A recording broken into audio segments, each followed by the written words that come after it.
I really did. I said it last year during my Oscars video, but last night during the Golden Globes, I found myself rooting for one movie in particular.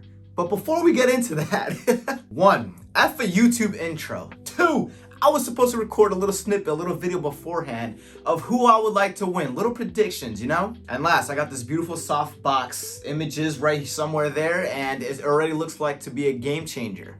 You can see the shadows on the left side and behind my head deadened like immensely, and there's less light on my damn face, so I'm not as shiny. I'm pretty damn impressed and taken aback by such a simple thing. Maybe you're gonna want to go back to the video and see what the hell I'm talking about. Go ahead, go inspect it. And while you do that, I'm gonna go clean up.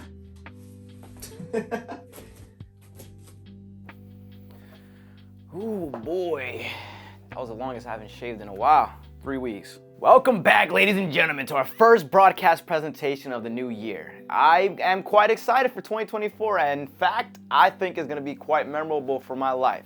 We'll talk a bit about the future at the end because right now, we've got a topic on our hands. It was in 2021 that I really got into movies, but it wasn't until 2023 last year that I actually made the effort to seek out the award shows. We've got a couple on our hands for movies, starting with the Golden Globes. We got the Critics' Choice, got the BAFTAs, the SAG Awards, and finally, of course, the Oscars. Blah, blah, blah, right? It's a fun stretch of about 2 months if you're into that type of thing. And last year, well, last year was something. Let's just say that a good amount of my favorite movies from last year were award-nominated movies, and they were pit against each other, so there was reason for me to be invested. Babylon, Elvis, The Whale, Black Panther, man, even Top Gun got a little smidgen of some shit in there. And I lived for it. The film Olympics were something I didn't want to end, especially Austin versus Brendan. That was, dude, oh my lord. I will always cherish the 2023 awards season, but in the past year, I fell off. I'm gonna admit it. I didn't watch as much as I did in the prior years. But last night, they taught me one thing. The Globes taught me that there's one movie that I need and root for to crush the competition. And it's Oppenheimer. I haven't necessarily thought about my top 5 list, but The Ballad of Songbirds and Snakes and Oppenheimer do rank in the top 3. There are some honorable mentions from the past year. Oh god. John Wick Chapter 4 is a freaking standout, dude. Mission Impossible, The Dead Reckoning Part 1. I loved Creed 3. Wonka is probably the 5th spot. Before I even get back to talking more about Oppenheimer, I need to share some tidbits from last night. I've got some comments to make. We're gonna speed run this shit because I don't have speeches, I only have little remarks. The host 𝙎𝙀𝙁 really seemed to enjoy himself. I like seeing him have fun. He made some jokes that didn't land. He came at Taylor for a second. He apologized immediately after.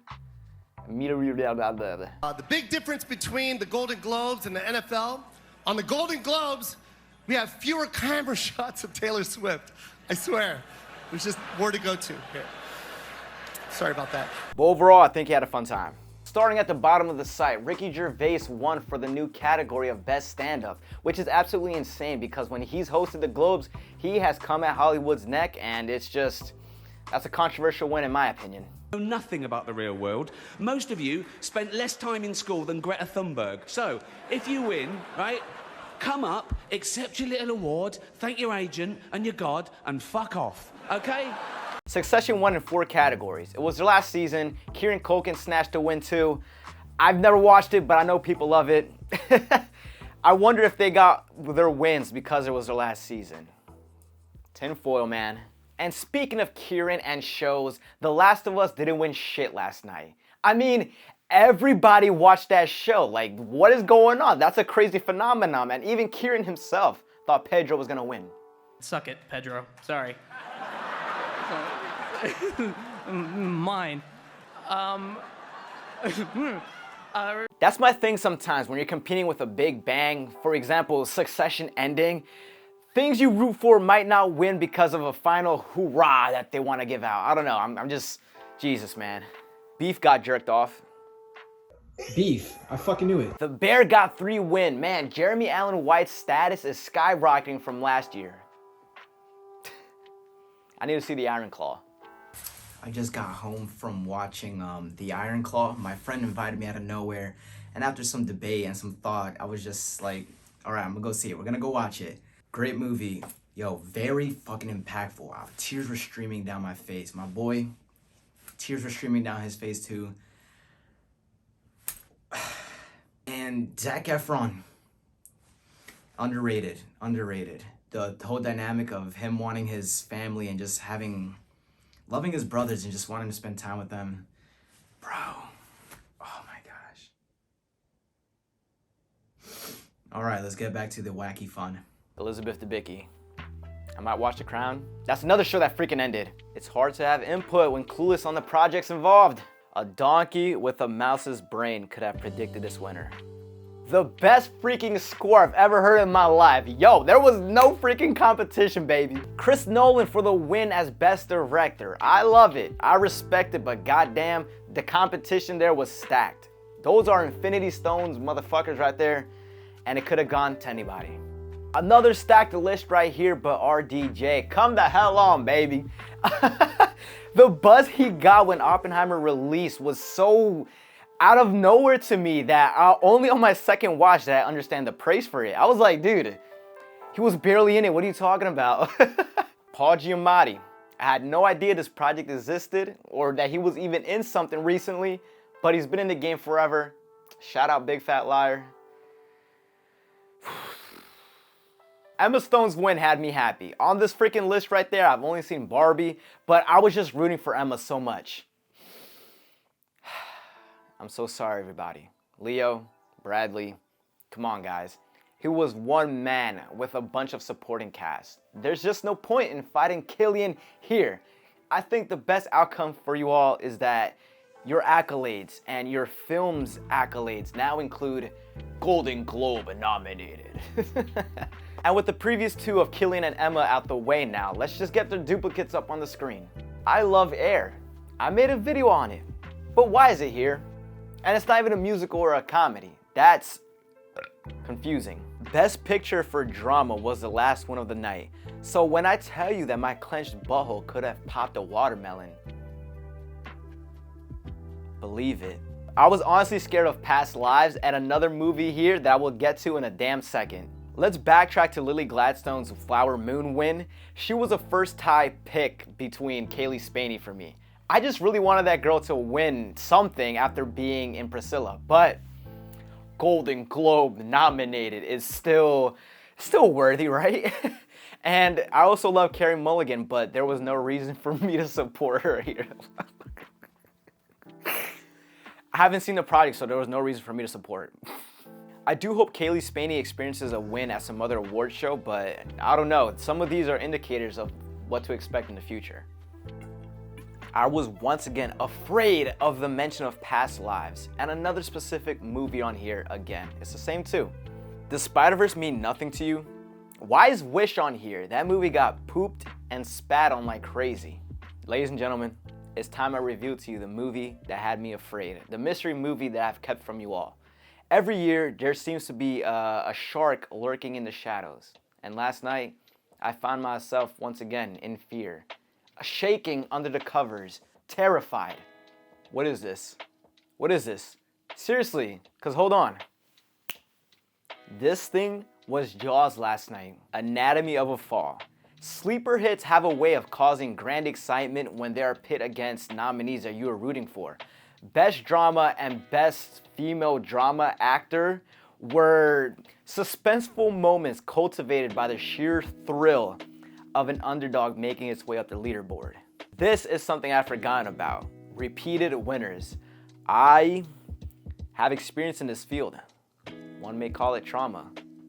All Quiet on the Western Front was the shark in the Oscars last year, alongside a title we don't name drop on this channel.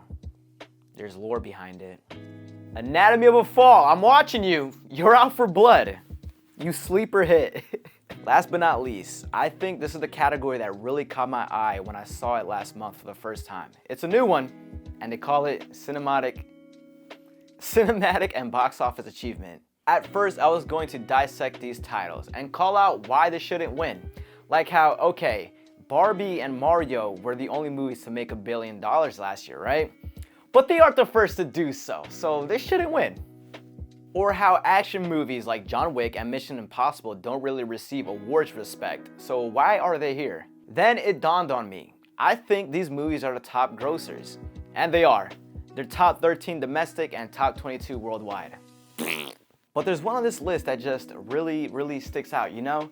It ended up beating AMC's #1 single day ticket sales, which No Way Home held the record prior, so that's pretty crazy, you know? Spider-Man, that's a big movie. Which means it also ranked as #1 ticket sales for 2023. I mean, if that's not an achievement to you, I don't know what is. It's also the highest grossing concert film ever. And you don't know this because I didn't know it either, but it was, it's the first concert film movie to hold the top box office spot for 2 weeks in a row. And did I mention on the fact earlier with No Way Home that AMC is the largest theater chain? Who knew, right? Open, damn it. Hold on, we gotta pause the bit. And one more tidbit of information I want to share is that I think it's very important to note that the Eras Tour concert film is Fandango's second place single day ticket sales behind Endgame. That's a pretty stacked achievement list, you know?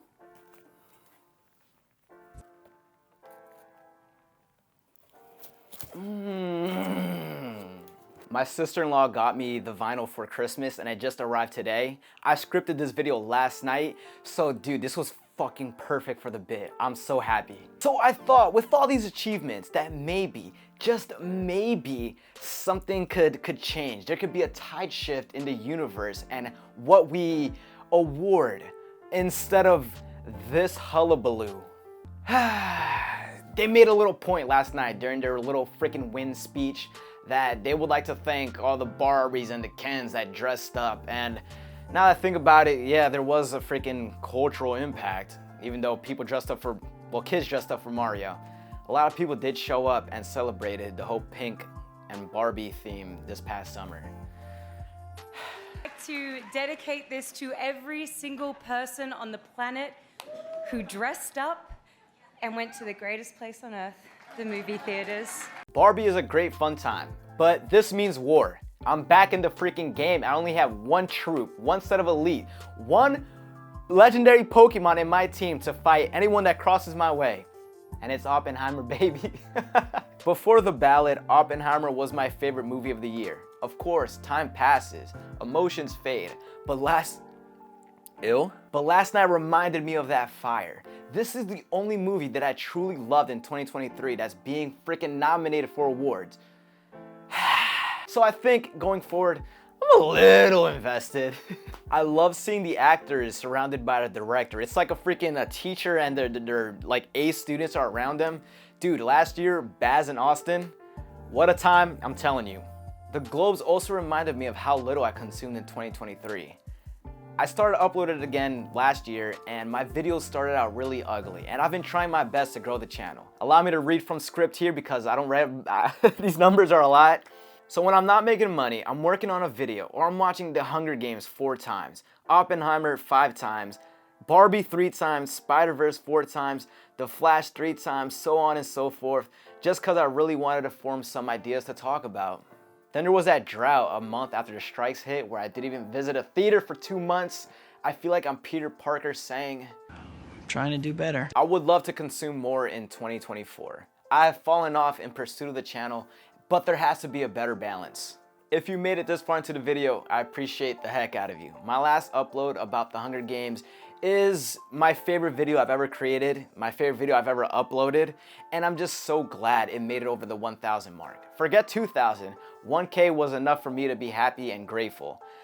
I worked really hard on it and I spent 3 hours and a billion drafts creating that thumbnail. That shit was a mess and it feels good that it paid off. That style of videos is one I want to pursue further and tackle more on. Love letters to a movie, you could call it. If you came from there, welcome aboard. I'm up about 50 subscribers from it and I'm just so grateful for it all. For the rest of January, I'm doing a follow-up video to my Stray Kids video here and also touching base again on the group Vicha I've mentioned in this video here. I also have another fully scripted video that's completed, but I won't talk about it just yet. It's more of a personal one. Wonka has to come at some point. That is a love letter-ish video, or movie I could hit it on. I can't speak. 2024 is the year, man. I will be monetized, and I will continue working on becoming a personality channel. Thank you for listening. Love what you like, and protect your energy. You're valuable. This is like those 80s vintage romantic albums.